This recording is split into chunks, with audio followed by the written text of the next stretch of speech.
The Bitcoin Group, the American original. For over the last 10 seconds, the sharpest Satoshis, the best Bitcoins, the hardest cryptocurrency talk. We'd like to welcome our panelists, Dan Eve, the Crypto Raptor.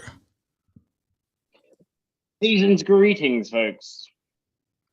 Juan Galt from juangalt.com. Hello there.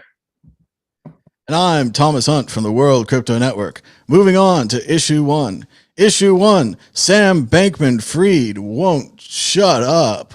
First, he went on the New York Times Deal Book and answered easy questions from Andrew Ross Sorkin and really looked like a superstar. Then he got smashed and destroyed by Good Morning America and George Stephanopoulos, who had the decency to travel to the Bahamas, see him in the same room, videotape him for 2 hours straight, and cut it down into a 5 to 10 minute interview that absolutely crushed Sam Bankman-Fried and changed the media's entire narrative.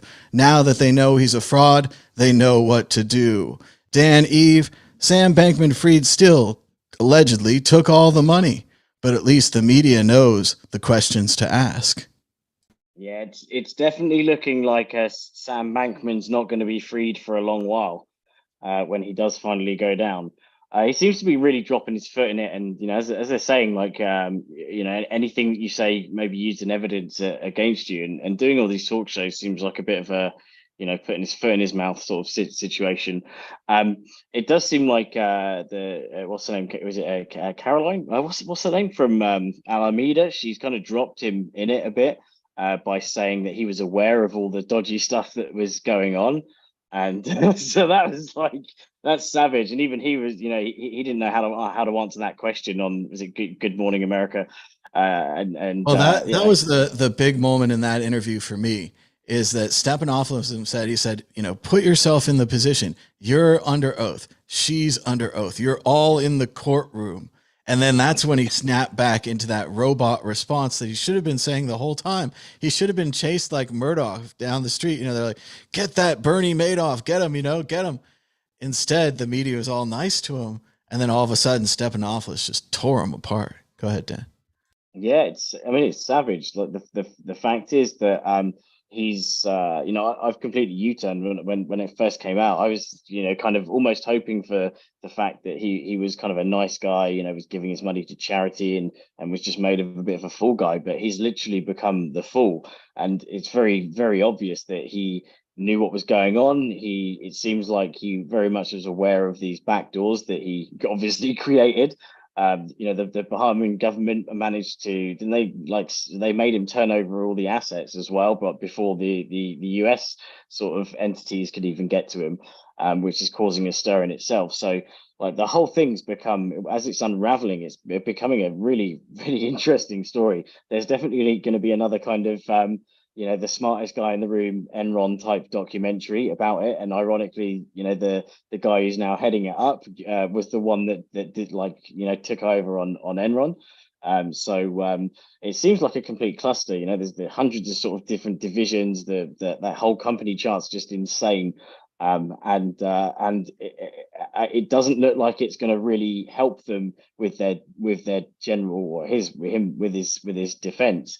It'd be interesting to see if they go after Alameda for all of this as well, because obviously, whilst everyone's saying about Sam Bankman-Fried, another company that kind of had extremely bad practices, it seemed, was Alameda. And even that video where she's like sort of going, oh, we don't even need to use stop losses. The sort of joking about it, and the fate that all of these companies have suffered as a downfall. But ultimately, everyone keeps on, and they say this in various articles, but all the kind of Bitcoiners are saying, distancing themselves from Sam Bankman-Fried. Well, yeah, definitely, because Bitcoin isn't FTX and FTX isn't Bitcoin, and FTX was just a company that held people's Bitcoin. And what do all Bitcoiners actually say? Don't give your Bitcoin to a company. So, the whole point about linking them is pretty ludicrous. It's you got to look back to what everyone's been saying from the start, which is not your keys, not your coins. And the fact is that Bitcoin was built so that you didn't need your money in a third party's hands. You didn't need it. And these are kind of fake banks, everything like from BlockFi to Voyager to FTX. These are all fake banks, and they're fake banks because as much as people hate banks, at least banks are actually regulated, and they're less prone to, even though there have obviously been disasters in the past, they're still less prone to these issues than say BlockFi, Celsius, FTX, Voyager, Alameda, all of these crazy companies that are operating in insane ways and just losing people's money. And unfortunately, Bitcoin's just tumbling with that because it's getting lumped into the crypto bucket. Well, for me, the big takeaway from the interview was the attitude. Sam didn't care about risk. He wasn't managing the company's money. I would be so worried if I was running a cryptocurrency exchange about the money getting hacked or stolen, let alone loaned out to my girlfriend's money bank so that she could bet on random margin loans and so forth. It's an absolutely stunning interview. It'll be played at his trial. Juan Galt, what do you think about Sam Bankman-Fried? And do you think that he will finally shut up? He did another Twitter Spaces today. I don't think he's shutting up. I think he's gonna talk until he ends up in prison, and hopefully ends up in prison. I think I'm just floored. I'm amazed. It just blows my mind. I think the guy, he was running this exchange like a bank CEO probably runs their banks, except with worse risk management. But even then, every bank in the world today, it has like 2% reserves and is over leveraged and has most of their money invested in other people's businesses. And if they suffered a bank run, remotely close to the bank run that FTX and all these exchanges have been suffering, they would all collapse. They would all go bankrupt.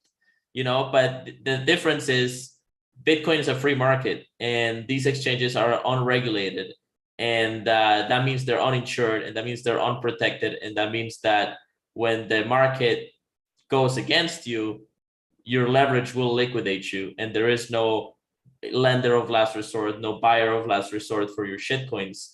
And so we see them collapse, and I know that it hurts, and I know a lot of people lost their money, and we try to tell you, not your keys, not your corn. But unfortunately, people like learning the hard way, and I think it's really sad. I mean, it's sad, but it's also kind of amazing. Like, to me, this is like, at this point, deep in the bear market, I think the attitude we need to have is just burn it all down. Like, let's just see everything go to zero and then bounce back up and wipe out all the leverage, wipe out all the scammers, wipe out all the fractional reserve exchanges that stole our blow off top. FTX, Sam Bankman-Fried stole our blow off top. We should have at least tested 100,000, but no, we got to 70K because this clown was selling paper Bitcoin probably at the top to try to cover and reinvest in Ponzi schemes on Ethereum. And I just want to see it all burn. I want to see him in prison, and I want to see all these Ponzi casinos go down, including Ethereum. I would love to see Ethereum implode, but I think might be for the next bear market. And throughout the interview with Stephanopoulos, he stopped trying to confuse him with the margin lending. He's like, yes, some of our users put their money into margin lending, but then as Stephanopoulos kept coming back to it, it's like, no, it turns out all your users put into margin lending. Isn't that right, Juan? He kept trying to confuse people. He's like, once you give me your money, I can loan it out and do whatever I want with it. But it's degrees, right? If you put it in the savings account, they put it in there. If you put it in a different kind of account, they invest it like a money market account. Sam allegedly just took all of the customer funds, dumped right into it, and said, hey, this is gambling money. Yeah, Stephanopoulos was saying, like, hold on, but there's deposits, and you got to separate deposits from the lending. And it's like, well, there was a lending brokerage layer, and there's lending and brokerage. And he's like, no, but like the deposits, like this, the users didn't approve to the lending. It was the deposits, and the contract very clearly says that it's just deposits are not lending. It's like, yes, but there's a lending layer, with brokerage, right? So, I mean, it's very clear the guy was, they're just spending people's money. And what about all the houses in the Bahamas that they bought, all the mansions? What about all the 30,000 shrimp he allegedly ate despite being a vegetarian? What about like where's they just blew the money, and then basically it kind of looks like they bought a bunch of politicians on the left and on the right, and then a bunch of media organizations, and they're trying to get away with it.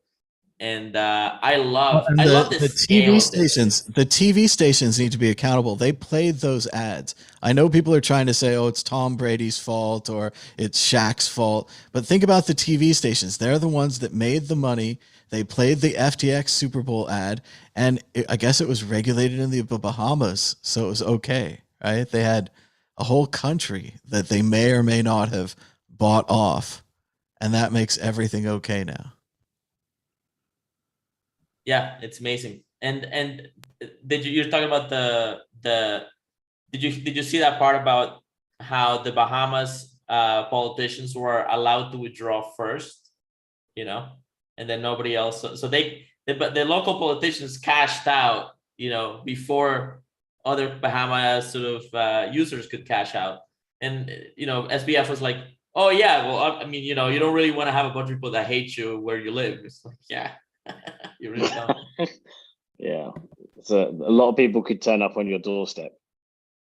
And they are. I think BitBoy Crypto's down there. A couple other people are showing videos where they're looking for Sam. And there's even this idea now that he could testify before Congress in a week. And there's a lot of people saying if he testifies in person, Congress should pick him up. Right? This is our big chance to get this guy. Well, I think he might take care of himself. I think he looked, when you look at the interviews, especially with Stephanopoulos, it looks like he was starting to realize for the first time, he's like, wait a minute. Mark Cuban says that I should be worried about jail. Mark Cuban's super smart. He's super rich. Maybe I should listen to him. He started to weigh it in his head there a little bit. And that's when he started stuttering and breaking down and shaking. And I just think this guy hasn't realized the enormity of how many people's money he lost, how he's not going to get it back.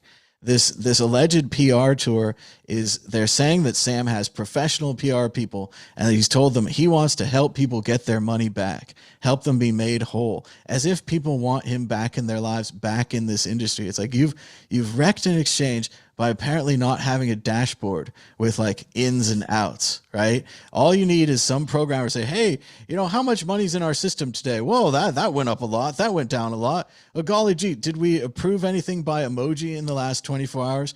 They're approving things by emoji in secret chats that disappear. Well, why would you do that?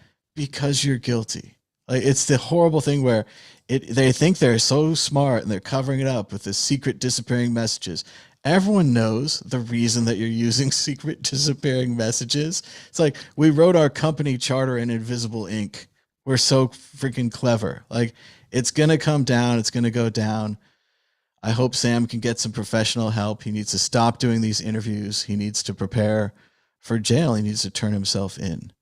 So, well, the question I think is, what are the consequences of this? Not for SBF, because he should definitely be in jail. If he gets away with it, this is Epstein level ridiculousness. Maybe not quite there, but pretty close. But the question is, what's going to happen now? Because the regulators are saying, like, there's rumors that they're looking at the market and they're looking to pounce. And this is kind of blood on the streets level event. And if they wanted to regulate crypto, this is a great opportunity to do it. The question is, do they want to? When it's not clear, do they want to? How dirty are their hands in all these Ponzi schemes? You gotta wonder. All of Silicon Valley VCs, many of the Silicon Valley VCs are all over it. So how many politicians? Well, let's look at their options. I mean, the United States exchanges are already pretty well regulated. New York has even tighter regulated exchanges. So really, we're talking about global crypto legislation. Could they get a bill passed where it says, hey, if you have more than 100,000 worth of crypto in your thing, you need to have a regulator in the office. You need to have cold storage. You need to have such and such a thing. If you're actually selling Bitcoin, you need to have X% of the underlying asset. It's not going to be 100. Like, you're getting mad already. But yeah, so could they pass that in a reasonable way, and to get the kind of countries like the Bahamas who thought they were going to be crypto stars and still think they're coming back. They're like, this hasn't ruined the good name of the Bahamas. Many more cryptocurrency companies are coming here. I don't think they can pass global legislation. I don't think they can tighten up the market, but they can scare the pants off of everybody, which is what they're doing right now. So let's move on to the exit question before we go to more doom and gloom, because all the issues are pretty much the same. Will the price of Bitcoin be higher or lower this time next week? Dan, Eve, say something positive.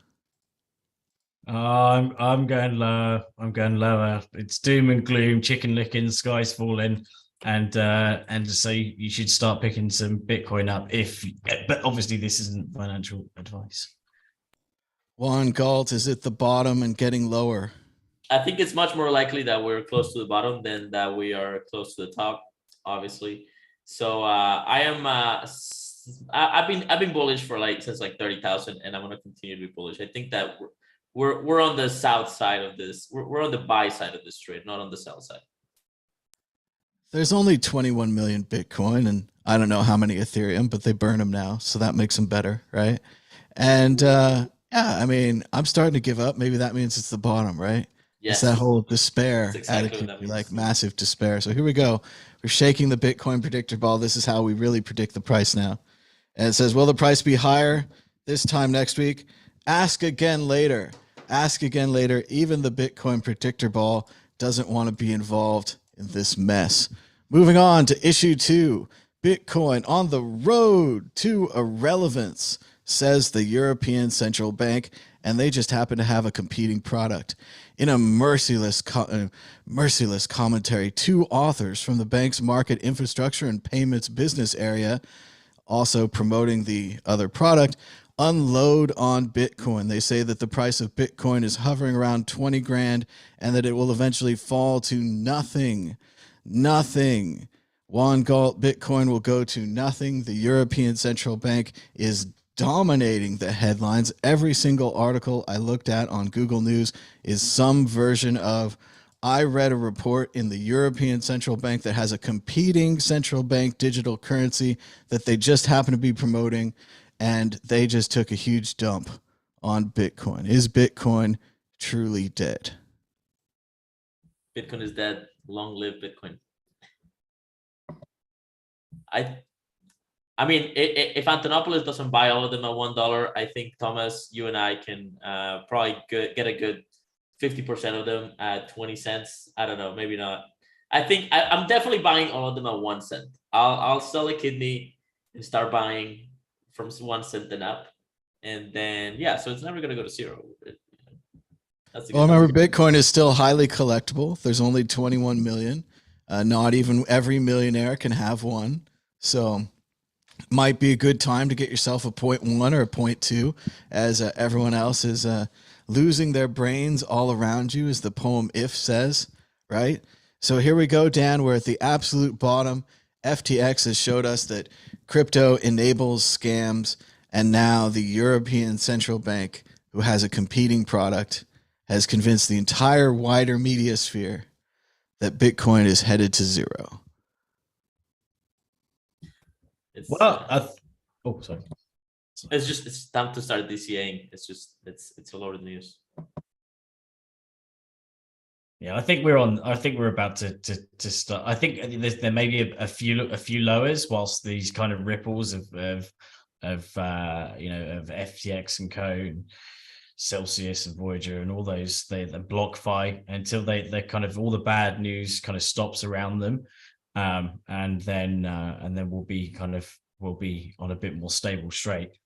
But with regards to the European Central Bank, they're saying that Bitcoin's on the road to irrelevance, but they kind of haven't touched upon the fact that if you compare Bitcoin to the euro's lost like 99.99% of its value since Bitcoin came out in 2009. So it kind of would actually seem that the euro is on the road to irrelevance, and also the fact that it's like dropped massively against the dollar, right? So it's interesting that they pick on Bitcoin specifically, because of a few failures of companies that are holding people's Bitcoin rather than the actual technology itself, to which they don't really have much to say about it, other than wave a stick about boiling whales and blah blah blah, and mentioning environmentalism and used for nefarious transactions and whatever.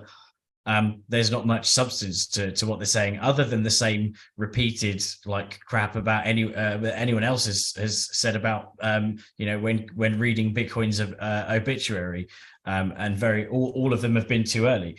At the moment it's like that prediction of or that saying that 100% of doomsday prophecies have failed so far because the world is still here.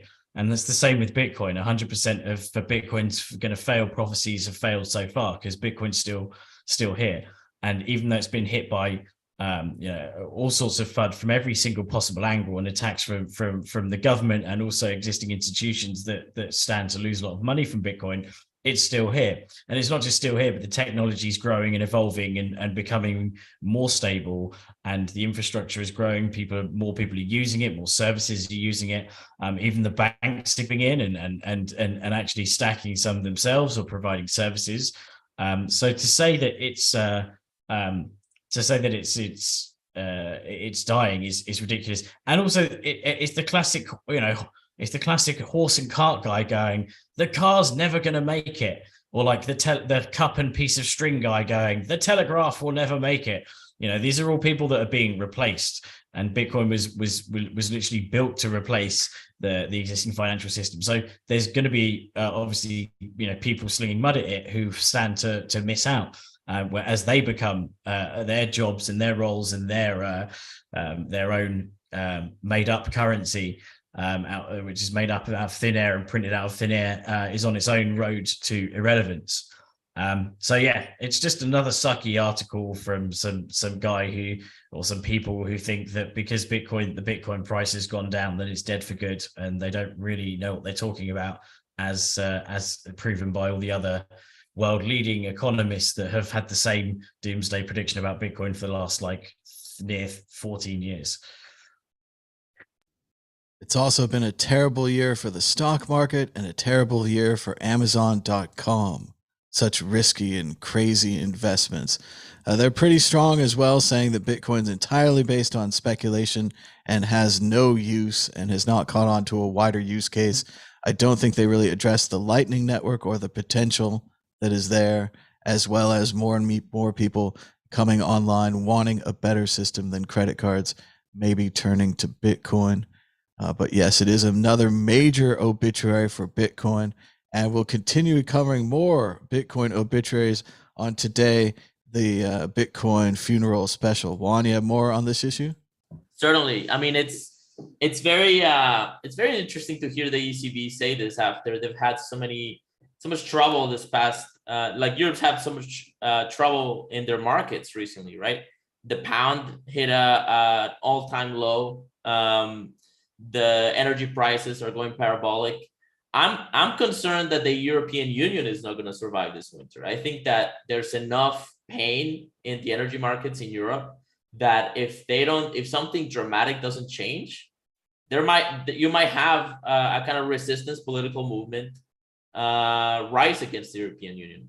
So I think the ECB might be at a bottom, and they're just pretending that they're not. They're trying to deflect attention here. The other thing is, being in El Salvador here for a month, I've got to meet a lot of the entrepreneurs and developers. I've got to test out a lot of the wallets that are being used down here. I think about 30% of people are, have an active Bitcoin wallet, or at least have a Bitcoin wallet and use it occasionally. Definitely the adoption is not complete in El Salvador, but people are open. People are interested, and I think it's a matter of time before an app down here, fully featured banking app using Bitcoin rails, using the Lightning Network, comes out and takes over the market and brings 6 million, 5 million people in El Salvador to the financial system, brings them to better money. And it's really interesting. I think stable coins are also, undeniable, right? Like, especially in a bear market, people want dollars, and the dollar is not going to go away for a couple decades, and the USDT is spreading like wildfire in Africa and in Brazil. And I think that we're going to start seeing stable coins on top of the Lightning Network moving at the speed of light and waiting. People will have Bitcoin wallets on their phones, and Bitcoin will be waiting for the moment where the bull market starts. And as the dollar collapses, I can see Bitcoin catching that value. But Bitcoin's going to spread in the edges. It's going to spread in the developing markets. It's going to spread outside of the influence of the empire.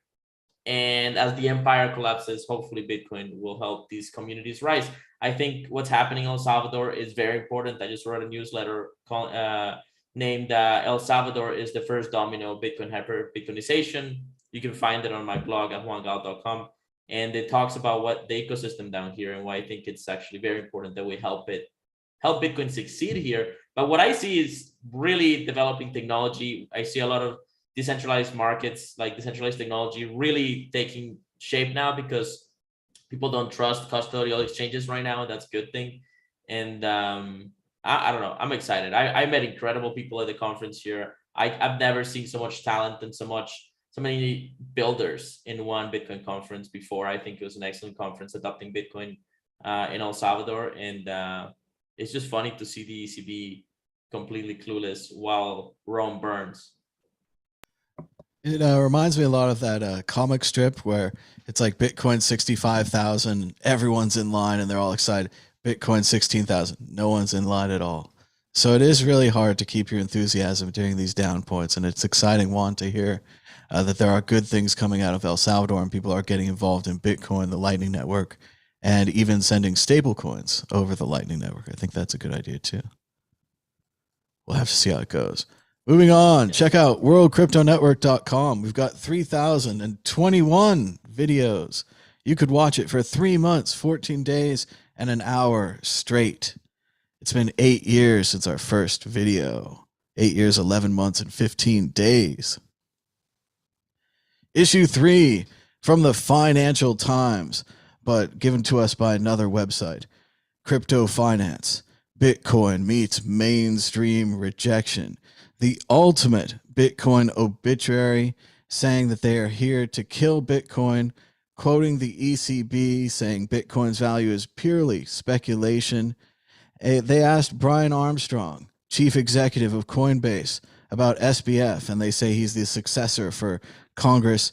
He responded simply with a laughing emoji. They say that Bitcoin is completely doomed. The ECB blog went for the jugular on Bitcoin and rounded off its blog post with a series of crypto critic greatest hits, saying that Bitcoin's value is purely based on speculation. It is an unprecedented polluter and a reputational risk for banks. The general rejection of the mainstream media led by the European Central Bank leads us to a problem. Where is the new money going to come from for cryptocurrency? Where is the new interest that could drive the price up if the mainstream is rejecting it? Dan Eve, what will happen to Bitcoin and cryptocurrency? Are they right? Will the price completely collapse as there will be no more interest? No one cares anymore about Bitcoin. Well, I think that's what's most wrong about this article is saying that other than quoting the ECB as like a source of like they as if they know how monetary policy should work with the failing euro. The fact is that mainstream hasn't rejected Bitcoin. They're not rejecting it, and we've seen this like time and time again with people even like Jamie Dimon sort of turning around and JP Morgan accepting brokering Bitcoin for their clients. It's definitely not the case. And these articles just, again, they're just kind of pretty much clickbait articles for the existing financial world, right? The clickbait articles for the Bitcoin pumpers is like, so-and-so, like, I don't know, just the good news type stuff. But these people who read the FT, they like doom and gloom articles about Bitcoin because their financial system is the best because it's got the best people in it, blah, blah, blah. And so, Bitcoin is a threat to where most of the people actually work, who read the Financial Times. Like, that's the long and the short of it. You're never going to get, going on back to the horse and cart, you're never going to get someone who's got a horse and cart who's going to lose out on business, going, oh yeah, cars are the future, and they're going to try and defend it as attack it as much as possible, whilst their own business withers into oblivion, or dies in irrelevance, as the ECB have said. So it's just the standard attacks, as the article says, like the crypto critics' greatest hits. There's it's just a repeat of the same news, and we know that the Bitcoin price, I dare say pumps and dumps, but it goes up, it peaks and troughs, based on what's historically on the halvening cycle. So there is a lot of hype around it. Once the halvening kicks off, then all these new services and people start getting into Bitcoin. The price does go up. People start to panic sell, and then it sort of it bottoms out, and then eventually goes up again for the next halvening. So it's just part of the cycle. And all of this news is just bog standard FUD that you get with any cycle. Even with the fact is that as you pointed out, the tech stocks have completely dumped as well. It's not just Bitcoin that's dumped. You look at the biggest tech stocks. Everything's being hit right now, and including the euro. So picking on one asset specifically, it just means that, I don't know, I think it's a slow news day. These articles are starting to be slow news day articles for me. I think, what can we print? Just print nothing. Talk about something else. But FUDding Bitcoin doesn't really work. It's never worked in the past. Not many people listen. And in the end, the ones that do are like, oh, I wish I never listened to the Financial Times and their BS article about Bitcoin only being used for nefarious transactions and no one actually using Bitcoin, because now all the banks seem to be into it as well. Isn't that really weird? Anyway, crazy. Well, it does seem journalist. like a cycle where the next article is Wildcat Kathy Wood or such and such a bank takes a bet on Bitcoin. They're taking a risky bet. And they start describing how scary this bet is and how Bitcoin's gone up before and it goes down before. And then there's a series of articles after that where they're like, Wildcat pays off in huge risky bet that no one thought to make. No one could have ever thought at the time that investing into Bitcoin when we said it was dead was such a good investment. So that would be interesting. We've been through these cycles every few years. It seems every few years we lose our entire life savings and get called a bunch of names. And then every few years, the life savings goes back up. So it's crazy stressful as an individual human constantly losing one's life savings. Juan Galt, what do you think about this crypto thing? Is it over? The Financial Times, Dan's mocking it, but this is the Financial Times. Dun, dun, dun. Well, they know everything, right? They are the oracles. No, I mean, I don't know. I think yeah, this is slow news days. And I think they're panicking. They're obviously trying to manipulate, the media. All of the media does is try to manipulate the public. There's no journalism left in the world. It's very rare to find journalism. I think this is time to buy. I can't remember what I was going to say, but I think this is time to DCA. Oh yeah, so Dylan McClare, I think is his name on Twitter. He's been really doing great coverage on the markets, and he's pointed out that on chain we can see people are stacking. There's a large consolidation of small UTXOs. So I think it's under 10 grand UTXOs. There's a lot of people stacking. We can see it on chain. We can see it on the blockchain. People are buying this, but this Bitcoin was never meant to become, let's say, global settlement layer from the top down. It was never going to happen from the top down. The elite were never going to give up their power willingly. This has to happen from the bottom up. And that means the normal people, the plebs of the world, buying Bitcoin slowly and using it as a savings account.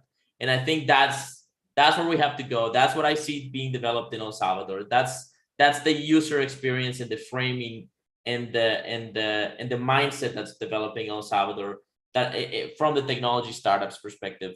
And that's the only real way. That's the only real way for Bitcoin to win, is from the bottom up.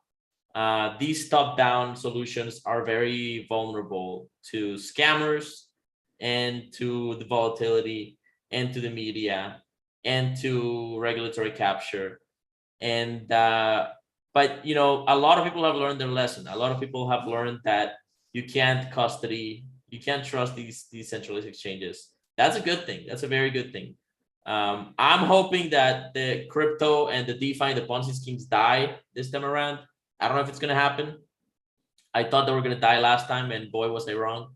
But this surely seems bad. And you know what? All these Ponzi schemes, all these DeFi lending tokens, this crypto economic devices that produce nothing, solve nothing, fund nothing. There's no product, no service, no company, no infrastructure behind it. It's all Ponzi schemes. They need to die. They need to burn. This is a plague on this industry. And every 4 years, they pump and they dump and they wreck a bunch of people, and you know, the people behind them, the just rebrand. You know, it's just a new name for the same thing. And I would like to see the at least the US market, you know, if the regulators do come. I think the sound thing to do, and this is kind of where the conversation is going from the regulatory kind of like savvy perspective, is you're going to have crypto commodities, which is Bitcoin and maybe a couple of others if they can pass the test, who knows, but definitely Bitcoin as a crypto commodity, and then everything as a crypto security. And the crypto securities have to come through some sort of SEC regulatory approval. And then all you have is a crypto bearer asset that is associated with a company who holds your counterparty risk, and they're developing stuff. It's a new kind of stock market, a crypto stock market that's going to be regulated.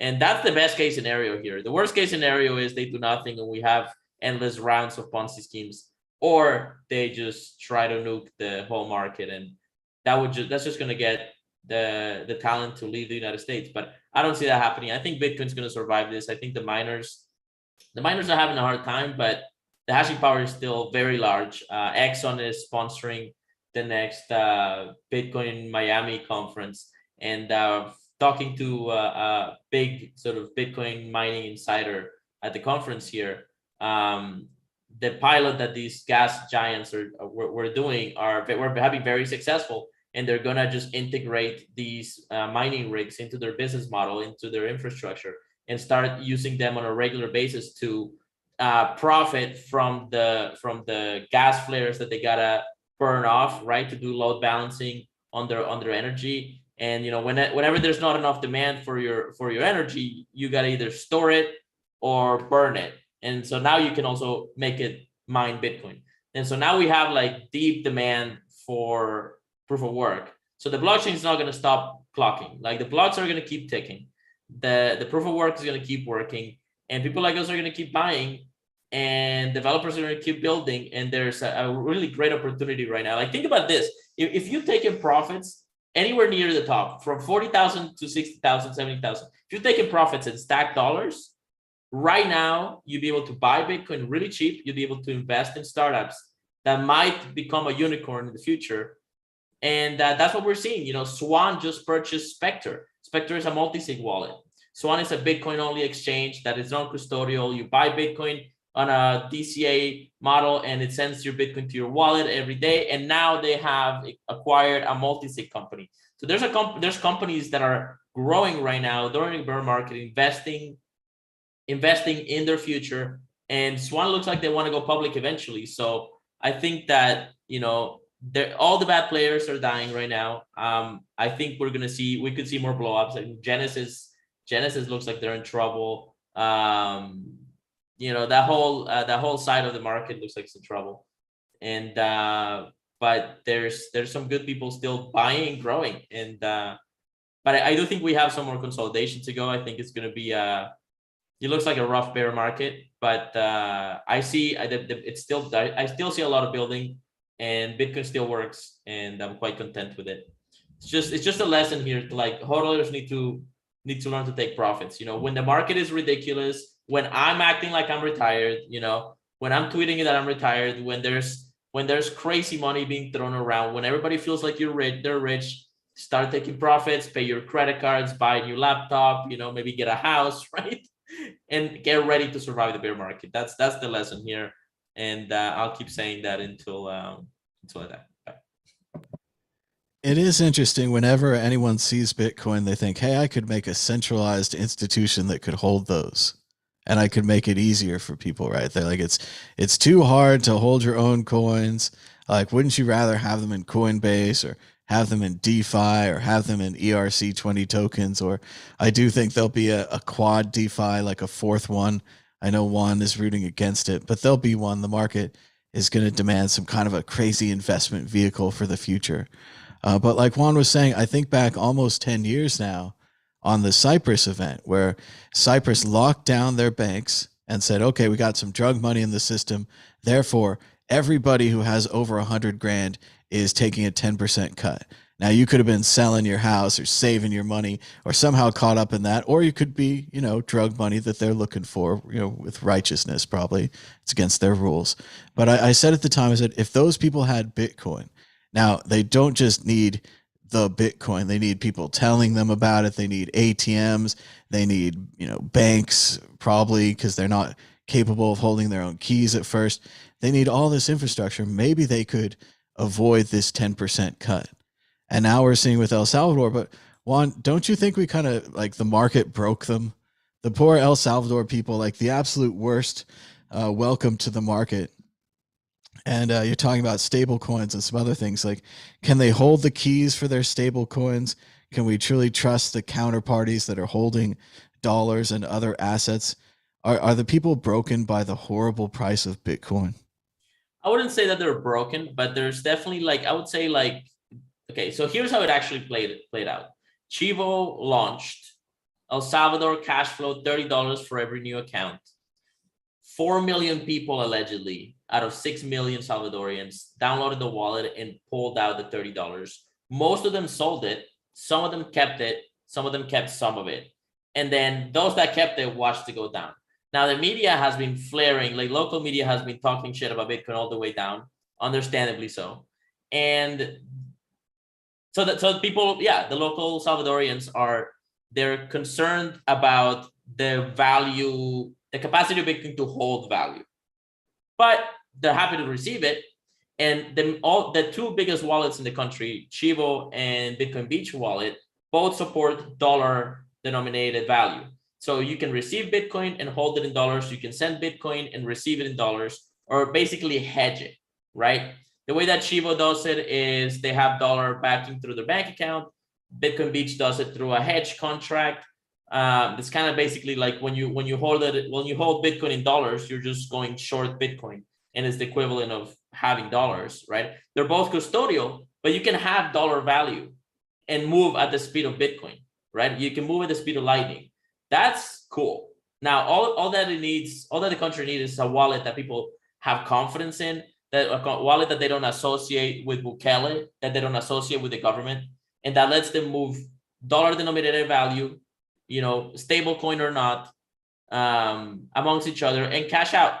And I think we're gonna see that. We might be able to see it with Bitcoin Beach. They have all the right infrastructure for it. They just need banking, and they can get banking. Isn't a bit of the separation there is like with one of those products, you can just sign up for it with like a username, like an email and a password. Boom, you're in. With the other product, don't you think they're going to have to KYC? Don't you think it gets all complicated?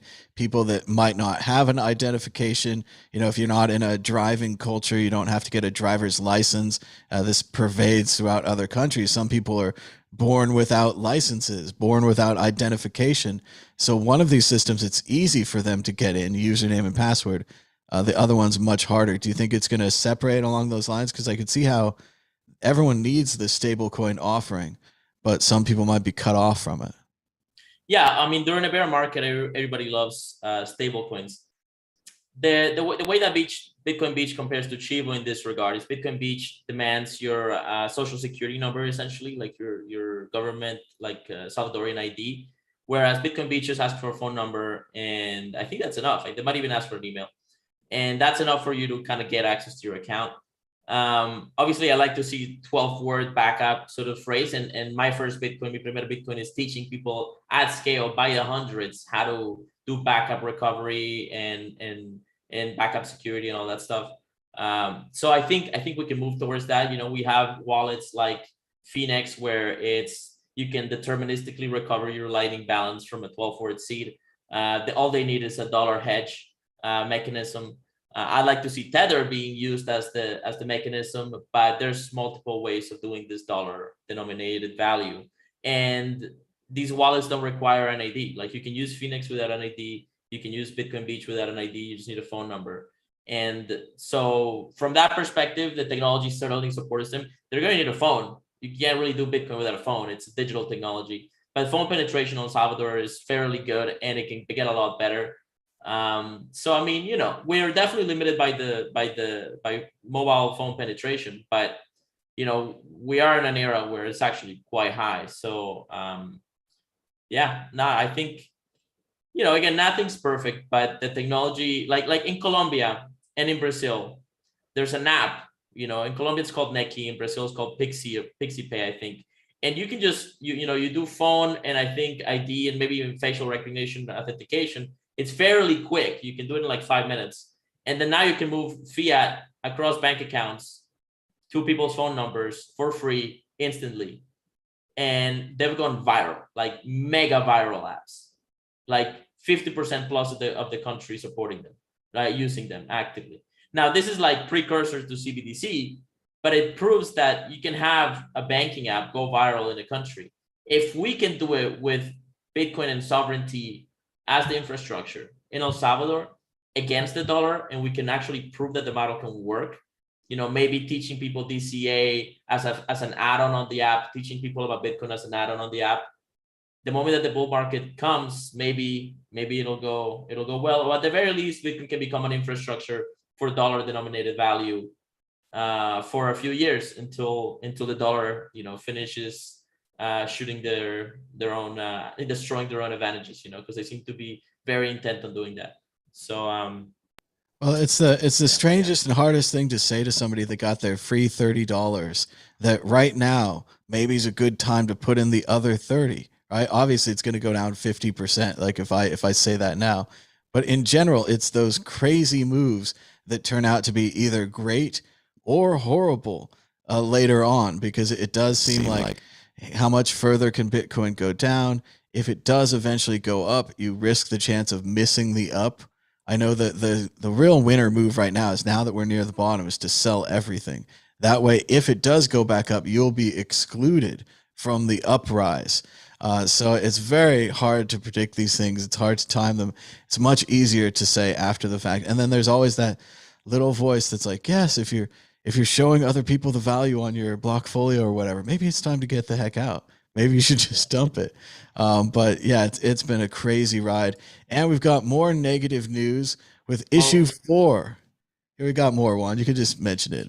Yeah, just like the strategy, the best, most effective strategy in this kind of market is dollar cost average. Grab 5 to 10% of your wealth, of your income, throw it into Bitcoin, and just have a 4-year mindset and just stack sats by 5 to 10% for a couple of years. And on average, historically speaking, you know, you have a pretty good odds of being in the green within a couple of years. We're at the bottom. You know, you don't even have to do 4 years. We're at the bottom, right? We're very close to the bottom. Even if Bitcoin went to $7,000, we're still 90% from the top. So we're pretty much at the bottom.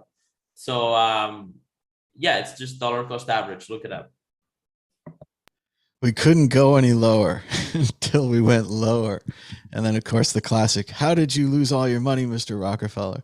At first slowly, and then all at once. We'll see. Moving on to issue 4, more negativity. More than 50% of Bitcoin addresses are now in loss. Although, as Juan's saying, previous bear markets ended with the majority, that's more than 50%, of addresses being out of the money. On-chain data shows. So more people are hodling Bitcoin and more people are getting punished for hodling Bitcoin. Dan, Eve, are these more signs of a bottom? All the negativity the media destroying us, people actually working on things in El Salvador being ignored. What do you think, Dan? Yeah, it's just another doom and gloom article that they all kind of come out of the woodwork, right? Because we've had this run of bad news, and so Bitcoin's been in the limelight again. But instead of this time last year it being because of price being high, it's now because of price being low. So everyone's going to come out of the woodwork, give their 2 pence, because they're not going to. You get a lot less of these articles when Bitcoin's pumping because they look like idiots. If they're saying, "Oh, Bitcoin's gonna die, it's gonna die," so they'll save it until it starts, the price starts dipping, and then they can write their little hit pieces on how Bitcoin's is fading to irrelevance and whatever silly things that they say that everyone else has been wrong so far. But yeah, it seems like I think what's interesting is that it's just over 51% of the addresses that are below purchase price in their investment. So it's a 51% price attack that everyone's most just over the majority by just over 50%. They're actually down. But again, a lot of these people are aware that if you hold for 4 years, there's a chance that it's actually going to go back up again. And Bitcoin, although it has extreme price swings, both positive and negative, people still hold it. They see it as a long-term asset. So although there's a lot of people see it as a get-rich-quick scheme, or at least it's classed as that when people talking about it negatively, like, oh, these idiot crypto bros with their get-rich-quick scheme, quick scheme, it's actually the opposite of that. It's not a get-rich-quick scheme. It's I'm going to buy my Bitcoin, hold it forever, and watch the financial system gradually collapse, because that's endless inflation and infinite amounts of money aren't positive, as we're seeing around the world with all the currencies that are self-printed. So yeah, it does seem to be just another doom and gloom article. But I still haven't seen anything that does a comparison of. The good thing about Bitcoin is that because it's a public ledger, it's quite easy to do a comparison of how many addresses haven't moved for X period of time in terms of the holders. But what's interesting is that you don't ever see this as a comparison to stocks and shares. Like, how many people held Tesla shares for more than X number of years, or whatever stock, or Amazon. I'm sure that the markets for those are pretty churnable, and the long term is less than the short term buyers. And buyers and sellers. So, but you never see that comparison, right? You just see people saying Bitcoin's a get rich quick pump and dump scheme, even though the whole point of Bitcoin is like, hold it, it's my precious. It's all the memes around never selling your Bitcoin and stacking it and never letting go. From my cold dead hands, you'll take my Bitcoin. Those are all the memes. And yet when people write articles, they're like, oh yeah, these people aren't in it for the long run. They just want to get rich quick because they're idiots, chasing a Ponzi scheme. So yeah, it's just much of a much. It's the same chicken lick and skies falling stuff that we're used to by now, and we're resilient to, I think. Well, maybe this is a good idea for DJ Booth. Maybe he could make a website where you show how many of the hodler accounts are losing money, and then you could also show how many of the hodler accounts have held for X number of days, and you could somehow bring the two together onto a chart, and then you could see this kind of like hodler pain math, or during the opposite times, happy hodlers. How many hodlers are above, and how long have they been holding? Again, this is, as CNN said, little known crypto website CoinDesk. Ha ha ha. And this is from Omkar Godbol, who famously does not own any cryptocurrency, according to his footer, and is probably laughing at all of us right now. Juan Galt, what do you think? More than 50% of Bitcoin addresses are now in loss. Yeah, interesting. I mean, they should buy more Bitcoin so that their average purchase price goes lower. That's the way to do it. That's the magic of dollar cost averaging. I mean, my philosophy on this is very clear. Take profits when everybody's crazy. Take profits when everybody's crying. Buy. When there's blood on the streets, buy. When everybody's going on spending trips to Miami, and when when Bitcoin Magazine pays $10 million for a Dead Mouse concert, sell. Take profits, pay your credit cards, buy a new computer, etc., etc. But I think beyond hodling, because hodling is very useful, but beyond that, I think people just need to learn and study financial literacy, like invest in your own human capital, invest in, find a way to not have to pay rent, whether it be like get some cheap real estate, or find a way to avoid the biggest expense, which is rent. Invest in local energy for yourself. If it's like the ideal to me is solar energy, water collection with filtration, you have a solid stack of Bitcoin, you're maybe heating your house with Bitcoin miners, right? Like there's a dream here that we can build, but we gotta fade out that bull market so we can survive the bear market. Otherwise, you're selling your Bitcoin at the bottom.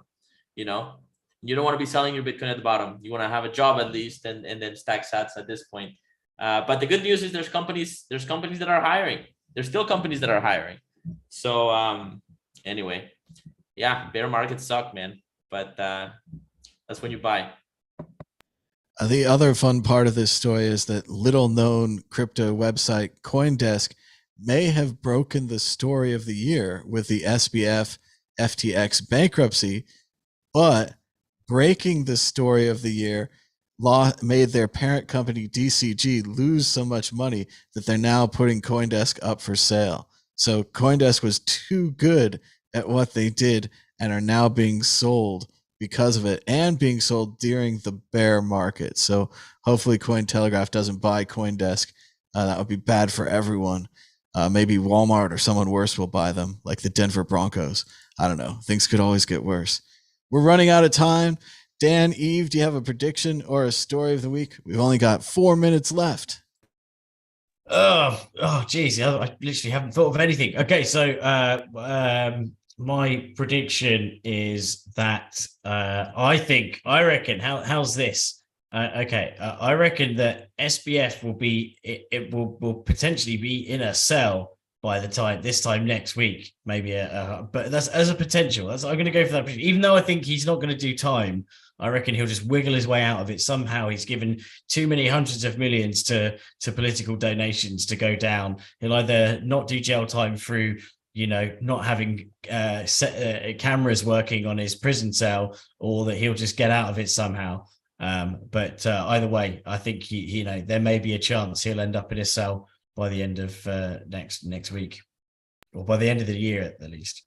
Someone set Dan to crazy optimistic. I'm still sitting here saying, well, everyone's going to sell their Bitcoin to buy Christmas presents, and then they're going to sell to pay taxes, and then they're going to sell because it goes down because of those reasons. I'm seeing all these negative reasons, and all I have for my optimism is that halvening. I'm like, somewhere out there, half the Bitcoin miners are going to shut off on one day, which rises Bitcoin, sadly or whatever, rises Ethereum. All the other ones follow, and then suddenly we're back, baby, and we're smart like Cathie Wood and not dumb like Mark Cuban. But who knows? Juan Galt, do you have a prediction or a story of the week? Go ahead. Well, there's a very reasonable possibility that we have like a very aggressive pump at some point, mostly because there's a lot of people that are short. There's a lot of money that is short right now, allegedly, according to Dylan. I was listening to a podcast the other day, and I've seen it in the markets recently. I haven't been paying too close attention, but most people are going to be short right now. Like, people are very afraid to buy right now, and when everybody's short, they can get short squeezed, and when you get short squeezed, the price fucking pumps. And so there's a reasonable possibility that the price moves. The other thing is, like, everybody's panic exiting the exchanges. They're cashing out the Bitcoin. They want to see if the exchanges actually have the Bitcoin that they claim they do.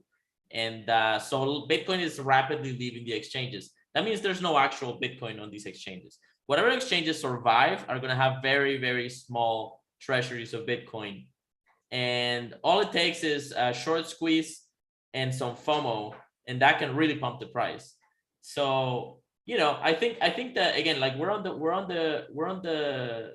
done. We're not done crashing. Maybe we can go to 10K or something, but most of the pain has been felt. I think there might be a little bit more perhaps, but we're on the buy side of this trade. As far as story of the week, definitely my article at juangal.com talking about the deep dive, the inner workings, the boots on the ground view of El Salvador during a bear market. That's definitely the thing you should read this week. juangal.com. And just to confirm, as Juan was asking, I don't know if CoinDesk is selling their Bitcoin, but CoinDesk is selling their entire website. DCG, the parent company of CoinDesk, allegedly lost so much money in FTX that they're going to sell the jewel of their crown. CoinDesk, the news website, is for sale, allegedly because of market troubles at DCG. So if you got some extra Bitcoin, you could buy yourself a Bitcoin news website. And as everybody knows, that's a great way to make money. We could have a little Elon too. If only Sam hadn't have lost all his money, he could have bought CoinDesk. That's amazing. And he could have gotten away with it too if it wasn't for that article that they put out, which caused their own downfall of their parent company. Guys, so this is total capitulation. This is blood on the streets. This is great news. I love this. Is that one good enough for you? Is that the worst thing that could happen? The website prints all the allegedly normal and regular news, probably takes money too, but obviously better than, Cointelegraph or whatever, no offense. But they're a huge Ethereum, pump media. Like they've been, and not just Ethereum, like they're like, they've been promoting a lot of altcoins. I bet you if we Googled it, right? Like they're partially responsible for pumping a bunch of Ponzi schemes. Coindesk.com. Coindesk is the Wall Street branch of crypto media. They're based out of New York. They have this gigantic sort of conferences for suits. Like Coindesk has never particularly been aggressive. Like Coindesk is the opposite of Bitcoin Magazine. Even though Bitcoin Magazine is, they play all the angles, but they're Bitcoin first, right? CoinDesk is the other side of that. They're kind of like the respectable shitcoiners, right? And then Cointelegraph obviously plays a little bit more loose, right? Well, at one point, that conference was so valuable, and I still think if people are evaluating whether or not they want to buy CoinDesk, if they get that conference and that list of people that went to the conference, that's a thing worth buying, right? This is such great news. This is exactly what I'd like to hear. Although Juan's really excited, neither Bitcoin Magazine or CoinDesk have ever written an article about Mad Bitcoins or the World Crypto Network, although they do use us as sources every once in a while. They never seem to understand that we could use a little press as well. But maybe it's a bear market enough to get us some press, but I doubt it. No, I just think it's all doom and gloom this week. I've got nothing positive to say about Bitcoin. I Googled the articles for you, and it was a horrible experience. That ECB article echoed through every single major publication, FT, Newsweek, Bloomberg, New York, NBC, CBS, everything, whatever you want to look for. They all are burying Bitcoin this week. So it feels terrible, which may be the bottom signal. I don't know. It feels awful. We held this stupid thing. Like Mad Bitcoin said, hodl plus take profits, but maybe it was the other way. We should have dumped it all and gone 90-10 the other way instead of 10-90, that kind of thing. So maybe that's the bottom signal. I don't know. Thanks to everybody for giving us comments down below, giving us that thumbs up, sharing this post on Reddit or Twitter or Facebook or wherever you hang out. One of those new things. They're buying all the things. But thanks so much for joining us. Until next time, bye-bye.